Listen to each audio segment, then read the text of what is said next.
I've attended a number of conferences over the last year or two, and one of the recurring themes has been the relevancy of the CIO, and even in some cases, the role or the mission of the internal IT organization.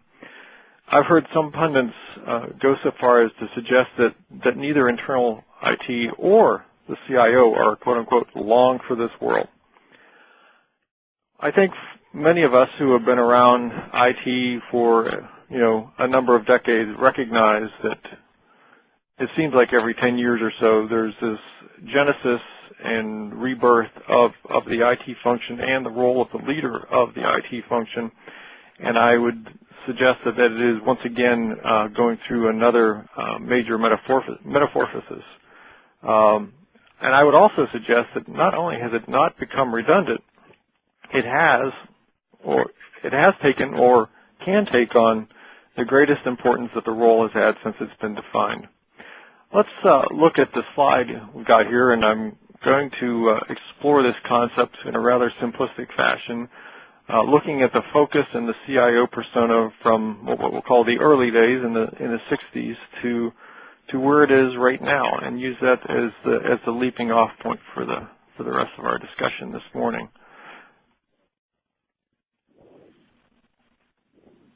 The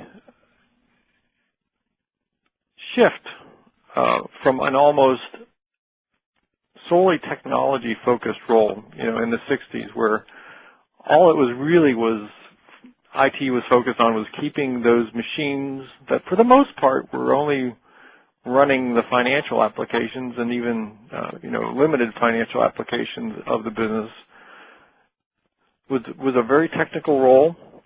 The organization was technically focused, and I think many of you will identify that the CIO persona of that time frame was what we would call the chief propeller head.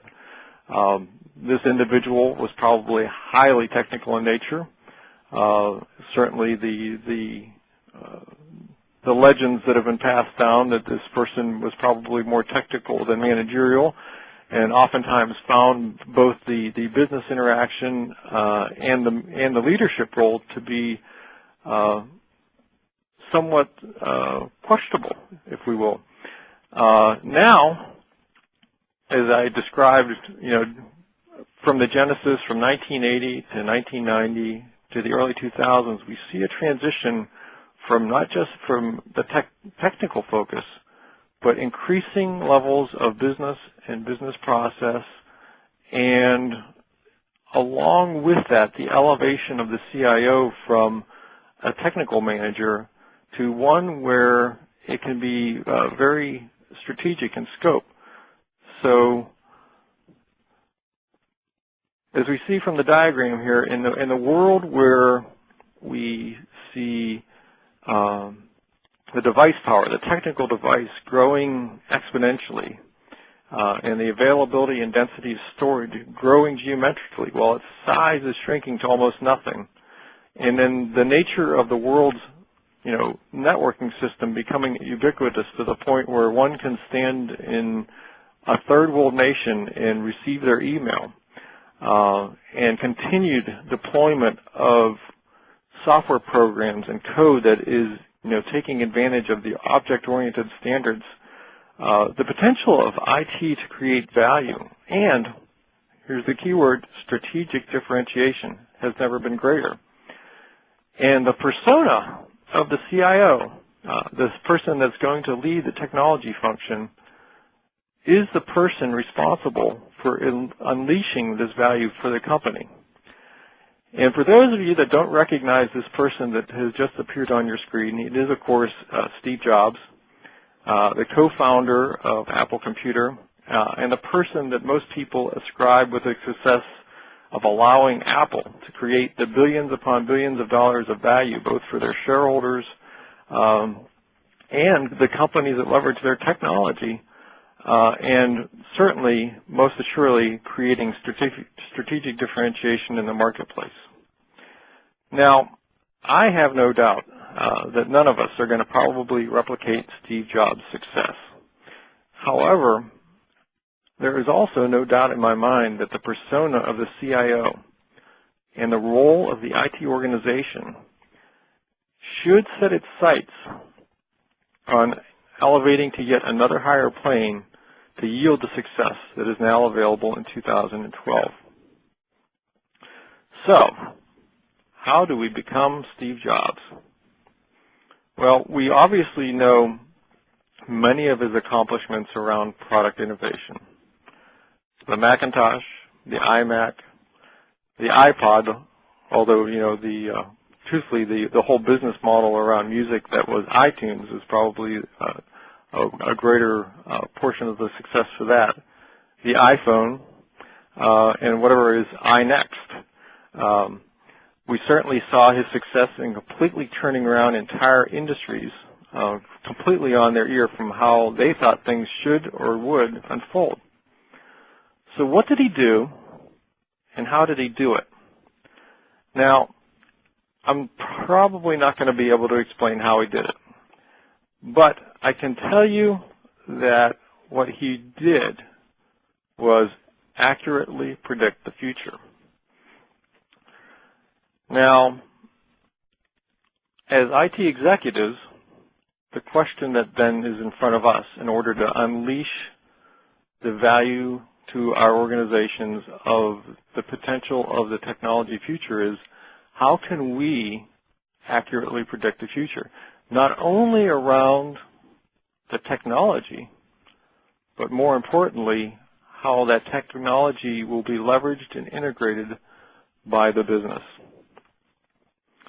So, I'm going to take us through an approach. It's certainly by no means the only way to do this. It's a model that I have used to some success, and I think a lot of it will make sense. But at the same point in time, just because it's simple doesn't mean that it won't take a lot of hard work over a long period of time. So I'll give you that disclaimer up front. So the first getting off point, if you will, for understanding the future is to understand the past. And I'll interject at this point in time a quote by Aldous Huxley, which goes like this: "The greatest lesson history has to teach us is that we don't understand the great lessons of history." And so understanding the repetitive patterns of strategy and business success,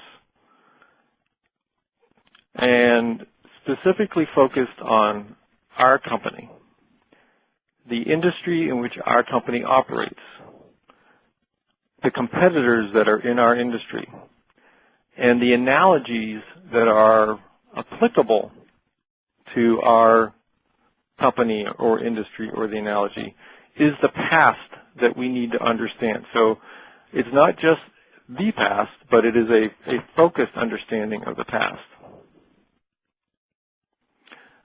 And understanding the repetitive patterns.